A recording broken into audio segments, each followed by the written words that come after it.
Hi everyone, welcome back to the channel. So a bunch of new cards released for the expansion today, so let's have a look at them, starting with the Mage class.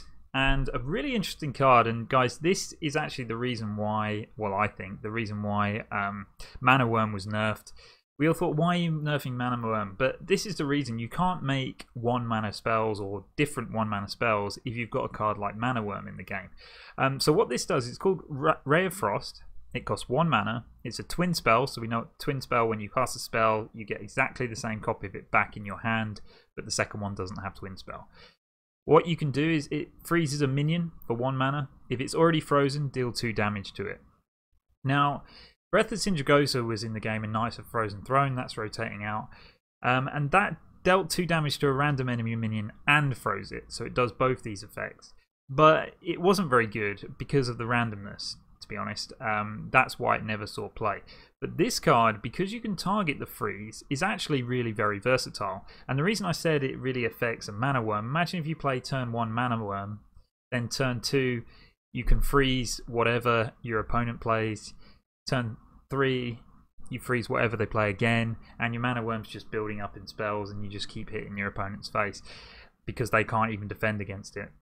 I think that's part of the reason why Mana Worm had to be nerfed. But this works quite well in the late game as well. It's not just, you probably wouldn't really want to, without Mana Worm, play this in the early game. Imagine if your opponent plays a big 8-drop, a big 9-drop, a big 10-drop, and you've got this in your hand. For 1 mana, you stop that minion, especially if it's got a big death rattle or something. You freeze it. You have the whole 9 mana left to do what you want with your turn, and they've spent the whole of their previous turn just for nothing. And then the next turn you still have a freeze in your hand, which you can freeze the big minion again and just plan your turns around it until you can deal with that big minion or delay the death rattle effect for much longer. So it gives you that versatility really in the late game. Like, it's not the same, but when you think of what Ice Block does, it stops you dying that turn. Well, think how much damage just playing this over 2 turns can save you. It's not the same effect as an Ice Block, because yes, you could still die through various targeted spells, etc.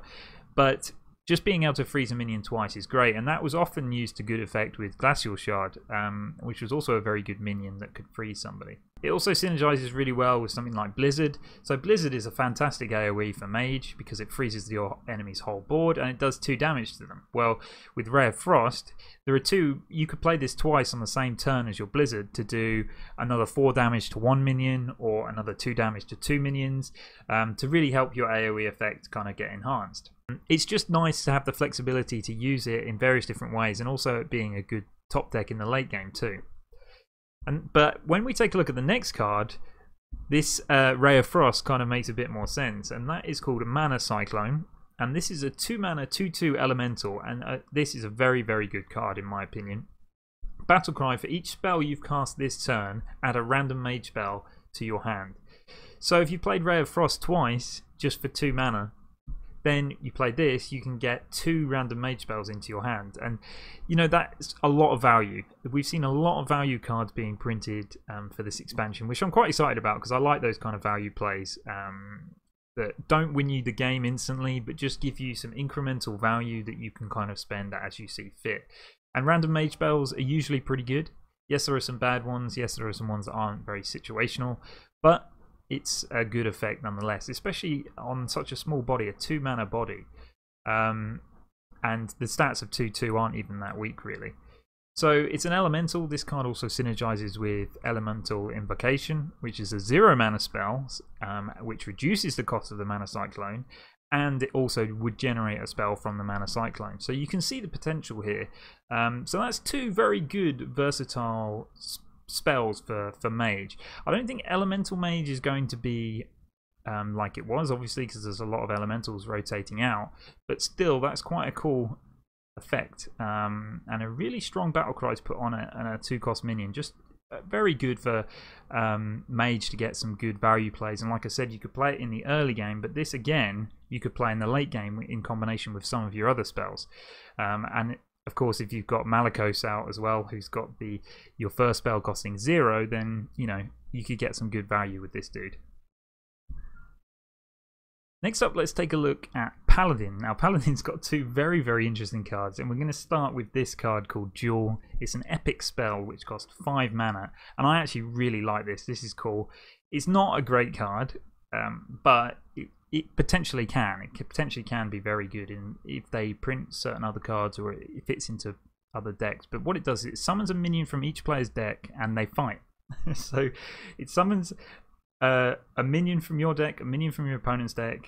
They attack each other, and then if one dies, it dies. If they both survive, whatever, we'll see. But this kind of fits well into like a big Paladin deck. So if you're playing very high cost minions, this is a way to cheat one out.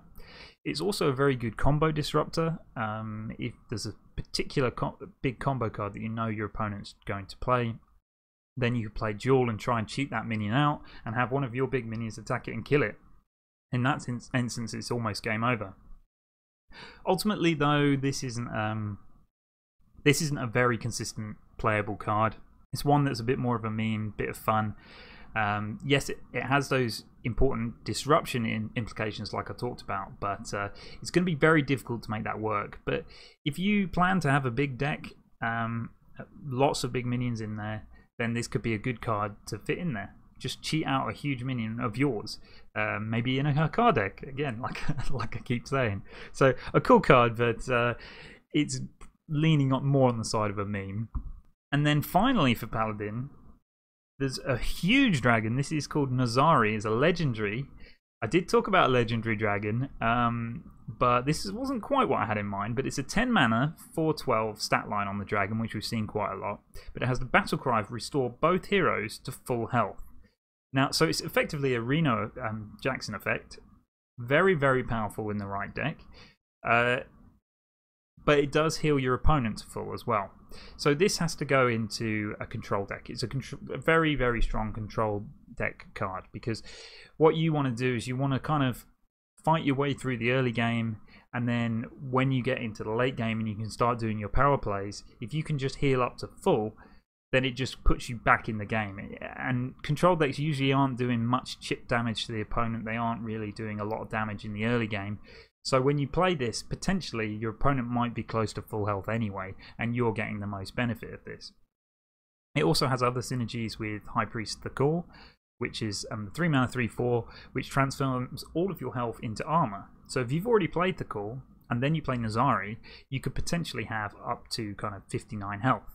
That's going to be quite difficult to achieve, because if you're playing Thakor earlier on in the game, turn 3 or turn 4, then you might not be able to play this till turn 10, 11, 12, depending when you draw it, etc.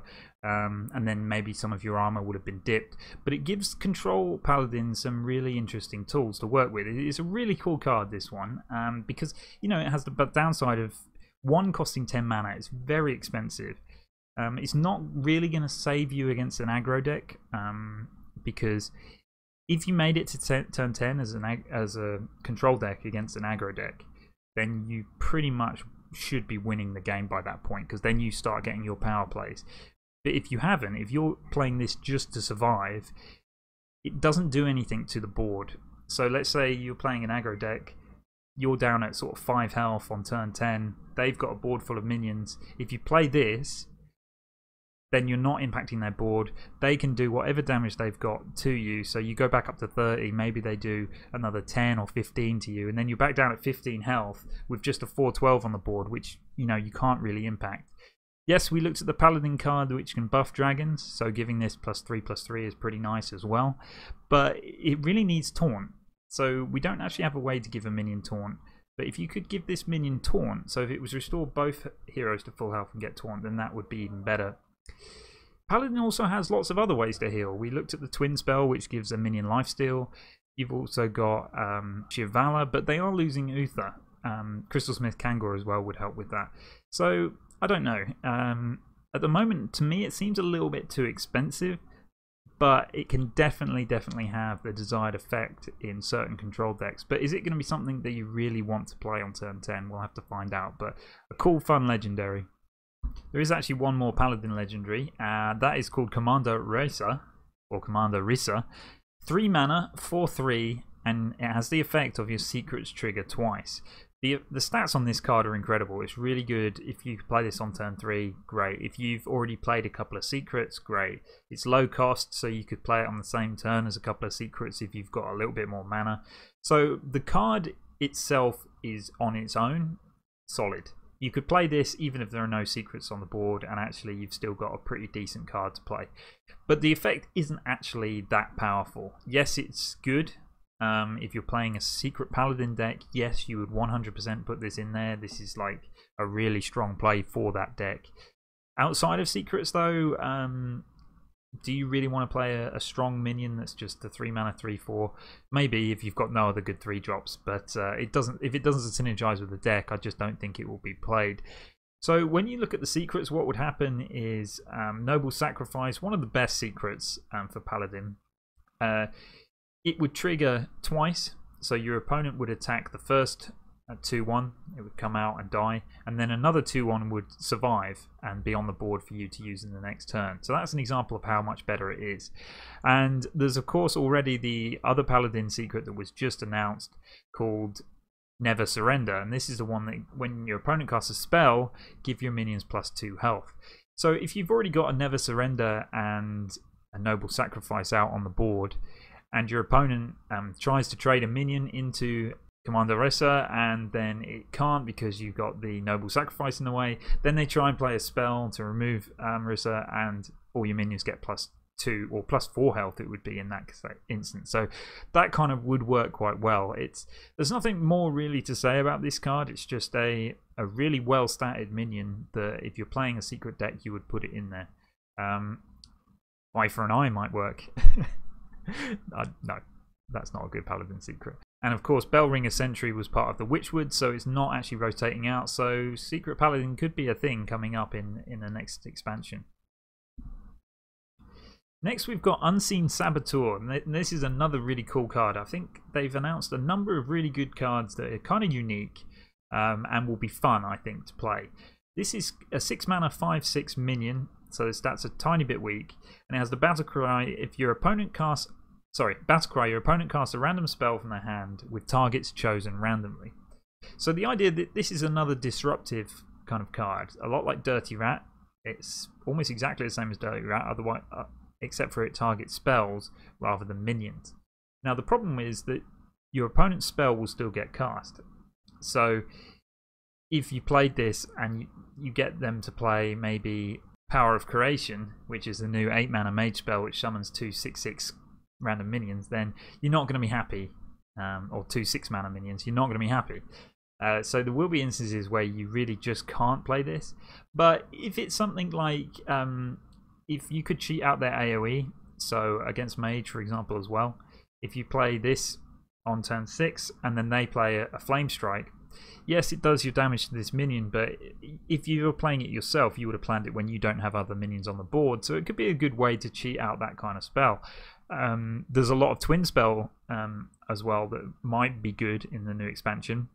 So potentially this could be a way to kind of disrupt their Twin Spells. And if you're playing this on turn 10, you've still got 4 mana left over to kind of deal with whatever that spell does. It's unlikely to be extremely playable. It's a tech card. And there's a lot of spells that if you cheat out, it doesn't matter if the targets are random, like a Mind Blast, for example. That will still hit you in the face.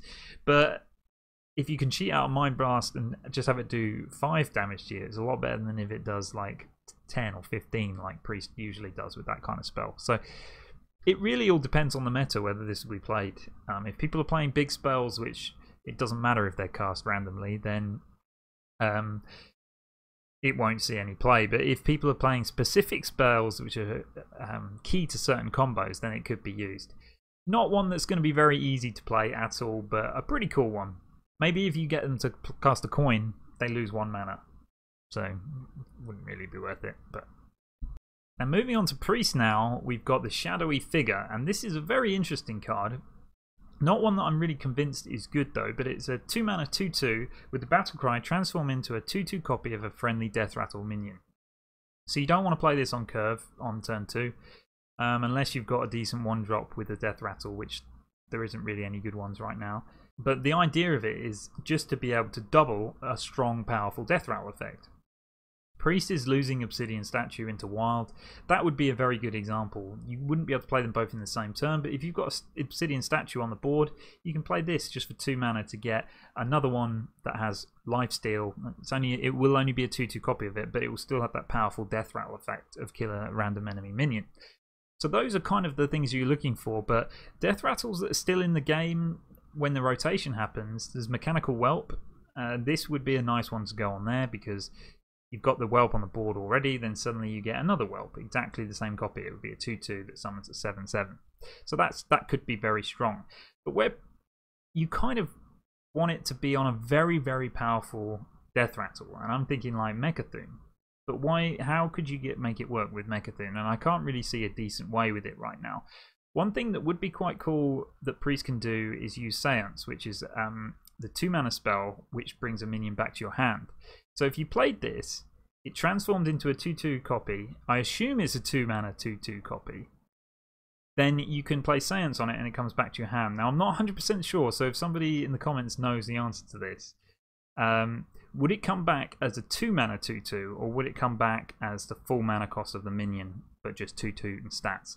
Because what I'm getting at is that you could use Seance on a big Death Rattle minion to bring it back, as then have that Death Rattle power as a 2 mana minion in your hand that you could then combo with something later on.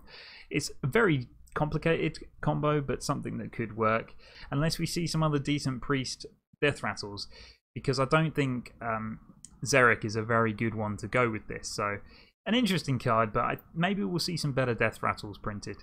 Finally for today, we've got a Hunter card called Markshot. This is a very interesting spell which costs 4 mana. It's a common spell as well, and it deals 4 damage to a minion and discovers a spell. So there is another card, Wing Blast, which does 4 damage to a minion, and that costs 4 mana but only costs 1 if a minion has died this turn. So 4 damage for 4 mana is quite expensive, but the fact that you get to discover a spell from this is actually very good. Discover mechanic is very nice. You can pick what you want depending on the situation of the game. You could potentially play this to deal 4 damage, then discover a Wing Blast, and then if you killed a minion with the Markshot originally, the Wing Blast is only 1 mana that turn to play on another minion. So there are lots of good uses for it. I mean, this card was specifically printed for Zul'jin, and also Thorodир, the new weapon which comes with the new Hunter Legendary. So you'll get spell damage +2 if you have the weapon equipped. When you attack, you get spell damage +2, and then this is deal 6 damage to a minion. And then Zul'jin, of course, when you play him, playing this would be fantastic because it's more card generation. You won't get to pick the card that Zul'jin gets when this replayed, but it could potentially be replayed twice, and then you get 2 random Hunter spells in your hand. Hunter is losing Rock Dalar, they're losing Rexar, they're losing Flanking Strike, which is another 4 mana spell, deal 3 damage, summon a 3/3 minion. So if it's going to survive, they're losing their Spellstones, they're losing too much side. Sorry, I just keep remembering these cards. There's so many cards that are disappearing from Spell Hunter, so I think it's got a long way to go before it can be good. But Markshot, and also the other Hunter card that was revealed, Unleash the Beast, which summons a 5/5 Wyvern with Rush, and his Twin spell. Both of these would go very well into a Zul'jin deck, because if you manage to play Unleash the Beast 4 times, then when you play Zul'jin, you'll summon 4 5/5 minions with Rush. So, of course, I wouldn't count out a Spell Hunter being good once the new expansion rotates, but they're losing some of their really key cards, some pretty huge ones. So we'll have to see how the set finishes. But this on its own, I think, is a nice card. I think it's very controlly though, because the damage can't go face, it's to a minion. So it's not necessarily a card which will go into like a mid-range Hunter or something like that. This is going to be more a spell or control Hunter, which doesn't really exist. The spell does, not control. So a cool one though, so let's see how that one shakes out. Alright guys, that's all the cards I have to show, so thank you very much for watching. I really hope you enjoyed it, and I'll see you in the next episode.